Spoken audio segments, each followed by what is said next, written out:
Quentin Hughes and Elias Pettersson, who are still not signed. And apparently they are not close from Pettersson's agent. And everyone got mad because he was like, I want to play for a winning team. And everyone was like, oh, he wants out. And sorry. I was just saying both Quinn and Hughes and Pettersson have the same agent. Yes. Right, so.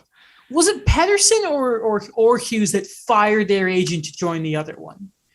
Which is hilarious. Like whoever it was. So what's kind of funny about this is the Canucks, I thought they said they had allocated like $12 million. They signed Jason Dickinson, funny enough. So now their projected cap space is at $10.6 million. So if you just want to be silly about it, that basically means they have around $5.3 million to sign these guys to bridges. Plus, I believe, if I read it correctly, Michael Furland isn't playing. So that's an extra $3.5 million. And if you want to read an article about how that could maybe help them, check out Harman Dials on The Athletic, because that was there, actually. But still, that's a problem because with Furland, that's approximately $3.5 million. Yeah. And let me ask you guys this. Do you trust Jim Benning working in the limits of LTIR? Because I do not. I don't. I don't. Like, I don't know. I don't know what they're trying, what they're doing. I'm just, as you can tell, I'm stuttering, not because I'm just like, I don't know what to say, because it's just mind boggling how we started with, they allocated about $18 million for, I believe it was Demko, Pettersson, and Hughes. And now they're $10.5 million, or if you want to say 14, and Hughes and Pettersson are still unsigned. Wait, did you say it was 18 they had? Around there, I believe that was what Friedman reported a couple months ago.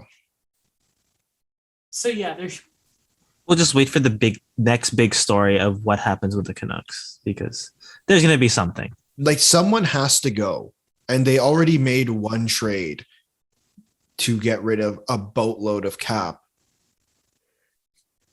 Again, it's the Canucks just not knowing what a priority is sometimes. Again, $7 million after the retain for Oliver and Larson. I'm assuming you have cap friendly up right now, Alex? Yeah. How much is Dickinson? 2 point something? 2.6. And the other guy whose name Pullman. I cannot remember. Tucker Pullman. Not Tucker Pullman. The forward they got from Arizona, who's at C. Connor Garland. Connor Garland makes what? 4.9. 4.9. So okay, all right. Well, I just it's funny how quickly you got Garland done, and you've been working on Hughes and Pettersson since the trade deadline. And COVID stuff aside, it's tough. It's tough to look at. Does one of them hold out? I think they're both holding out. I think currently. No, I mean like to start at like training camp. I think both of them are going to hold out, because both of them can easily take up on short-term deals 70% of their current available cap space. I thought they were. So go ahead. No, I was going to say, without putting Furland on LTIR, they can take, one of them could take up $7 million if they wanted to. I thought for sure if it's a 3-year bridge, it's around 7.5. Because I was comparing it to Kachuk or Braden Point deals. Or Barzal, right? Because Pettersson is a center as well. Like, that's the comparison. And then like McAvoy for Hughes. Sure. And they've just completely fumbled it. I'm very curious, and I think we should have Harman on soon to talk about it, because I'm very curious as to how they're going to get through this without losing someone significant. Because to me, it looks like, and his name continues to keep popping up randomly, but I just have this gut feeling, and most of the time my gut is wrong, but I'm going to say it anyways, that if they were to trade Brock Besser's $5.875 million of cap space, that would bring them to about $16 million, which would leave them $8 million for both Pettersson and Hughes, and once again push the problem down the line. But that's what all NHL GMs do anyways. Like, do you not see an outcome where a guy like Besser gets traded? Yeah. The whispers have been there, It's the last guy you should. It's see the thing with Besser is he is the Western Canadian version of William Nylander, not in the terms of hockey men hate Brock Besser, but he is the guy that for years it was they can't keep everyone, and Nylander's the one who's going to have to go. Right. It's going to be the thing of Benning has just sort of dropped the ball so badly on cap management that Besser might have to go as the sacrifice. And reminder, all of this why Brock Besser is on that that Bo Horvat is on that sweetheart deal. JT Miller and Bo Horvat make a combined $10.75 million.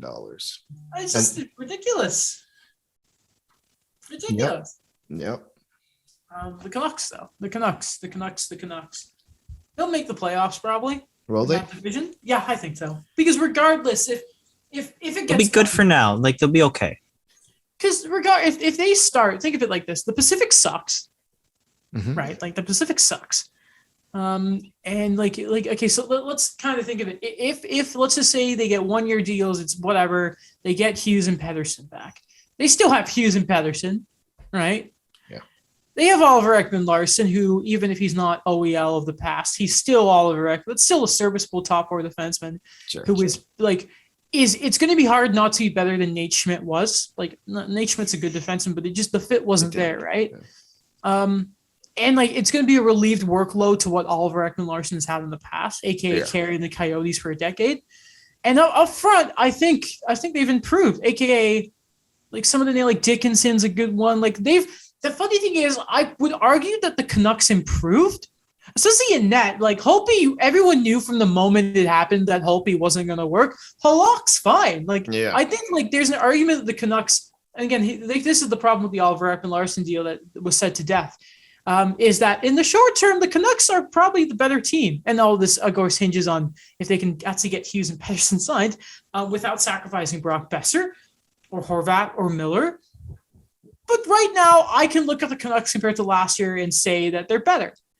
Would you argue, because I mean, I would kind of make this argument, but would you argue similar to Winnipeg last year that they took a single step forward?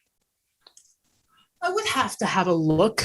In fact, let me just have a look at their roster and like compare it to, I just hit my mic. Sorry about that. Because to me, that would be the case. So I'm trying to remember because Winnipeg went from not having a right side and they brought in DeMello, right? Yeah. So the Canucks lost. Let me get up their cap friendly. Why can't I find? There they are. So let's think about this. So the Canucks lost Edler, who wasn't great. They lost Holtby. They lost. If we're having this conversation last year, when you think of like Toffoli and Stetcher, then it's definitely a single step. But like, I'm like, who was the forward they traded for Matthew Highmore? Adam Gaudette. And I am looking at some of their bottom 6 guys, and I may have to eat my words in a second here because it's Highmore, Justin Bailey, Philip DiGiuseppe, Justin Dowling, Zach McEwen, who are like, but then, okay, never mind. Okay, yeah, I'm having a look. Yeah, maybe it was a step forward. Maybe it was a single step forward. Yeah, their depth isn't amazing. Like, great, their top 6 is cool. Top 6 is nasty. Actually. Yeah, like it's pretty good. Especially, I like that Connor Garland deal. And then making sure you have Pettersson there. Yes, they improved goaltending wise. Like, yes, okay, Yaroslav Halak, good backup goalie, especially for Thatcher Demko. Like Halak has had that experience where if Rask gets injured, he's come in and he's done a good job. I don't know what happened to the defense there. Like, okay, out is Nate Schmidt, Edler, bringing in Ekman-Larsson, who is good, but again, he has to rebound. Like Vancouver also have to do their job in making sure he rebounds. Like it's a two-way street. Bringing back Travis Hamonic, signing Tucker Pullman. It's a lot of relying on the top end of your defense to do a really good job. in my eyes. Yeah, well, so okay, let's look at it. Let's compare it to. So, do you guys agree that the Canucks are going to make the playoffs? Yes, yeah, or no? Yeah, but like one of the Probably. last spots. Okay, because like if you look at it, Vegas or Vegas, obviously, yeah, Vegas, great, yeah, get a centerman for the love of anything. Anaheim, I think we can agree are No, it's not a rebuilding year. the Sharks. That No. no. No. Seattle, I think they can do damage if they want. their first line center is having shoulder surgery. Actually, no, because they have goaltending, which takes a long way. Exactly. Rough and tough defense. And I don't think they're done making acquisitions. What else can they do? Listen, there's 1, 2, 3, 4, 5. There's 8 teams in cap trouble. Edmonton might need help. Dallas might need some help. The Blackhawks. There's teams that will need help eventually, and Seattle will be there with their where are they? $9 million in cap space and an owner who doesn't seem to be afraid to spend money. I'll say this. I like Vancouver right now. Call me crazy. I like them more than Seattle. Yes. I like them more than San Jose. Correct. I like them more than Anaheim. Mhm. I like them more than Calgary because I'm so fed up with the Flames at this point. I love how Goudreau and Monahan are still both there. Mhm. Can't wait for Goudreau to get extended, by the way. Edmonton are just like, I have no idea. I put Vancouver and Edmonton even because, again, it's the same thing. Wicked top 6 with some nice defensemen. Not amazing in some regards. I think Edmonton probably have the who has the worst defense, Vancouver or Edmonton? Edmonton. Oh, I don't know. Like, well, here's the thing. So we know Clefbaum's not playing. So their top 4 is Keith, Nurse, Barry, and CC. So let's put it like this, okay? So Hughes, let's just say Hughes and Nurse. Hughes. Yeah. Would Darnell Nurse be the second best defenseman in Vancouver? Him or Alvarez Larson, right? Yeah. Personally, from what I've seen, I would take Darnell Nurse, but I'd like to see OEL play before making. Fair. Okay, let me ask you this though: how much Arizona hockey have you watched? the thing is, he might Not be a like, lot, but he hasn't played great there. he right? might be Like, one of that's those. what- Yeah, That's why I'm saying I'd like to wait to see him play like 20 games or something. might be like Blake Griffin on Detroit, and then suddenly he's not injured anymore on the Nets. Maybe. So basically, it's Vegas, and then just 2 very questionable top-heavy Canadian teams, and then the California gong shows. Yeah. Oh no, because LA. I think LA are going to be good. LA are going to be good. Mark my words. LA are coming second next year. I promise you. I honestly, looking at LA, I think they're closer to Vancouver than a lot of people think. Okay, so I'm gonna get up. I'm getting LA up right now, okay? Because like I feel like that's a crazy thing to say, but I just well, no. Okay, so let's look at the Kings. Okay, Quick at his worst could be a solid thingy backup. Cal Peterson was good. He had like a 9-13 or something. That's a good young goaltender. Goaltending, I mean, defense-wise is a little like, okay, Christian Wolanin, what even is he? Bjorn Furt's 20. Michael Henderson, don't know quite who that is. Sean Walker is okay. Matt Roy is whatever. Ole Matt is whatever. Alex Edler is, I don't know how much I like this defense. And then Doughty. But then like forward wise, I'm like, okay, Dustin Brown's good again. Kopitar is Kopitar. Phil Deneau is amazing. Victor Arvidsson's good. Alex Iafalo's good. I couldn't tell you how well Athanasiou played. Adrian Kempe is, I challenge someone to tell me what Adrian Kempe is all about. Trevor Moore is a fine young player. Gabriel Velarde is a good young player.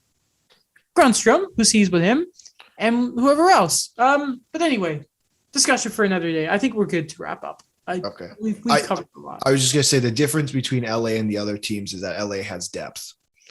And they were patient with what they were building. And Young depth. renaissance of their veteran guys who are not Jonathan Quick. No, I don't think they were. The Kings were not patient. The Kings started to be patient. Then Doughty and Kopitar were like, no. And then they were like, okay. Or play well. And then it's like, yeah. And then Again. it's like, okay, we'll go make a splash. Anyway,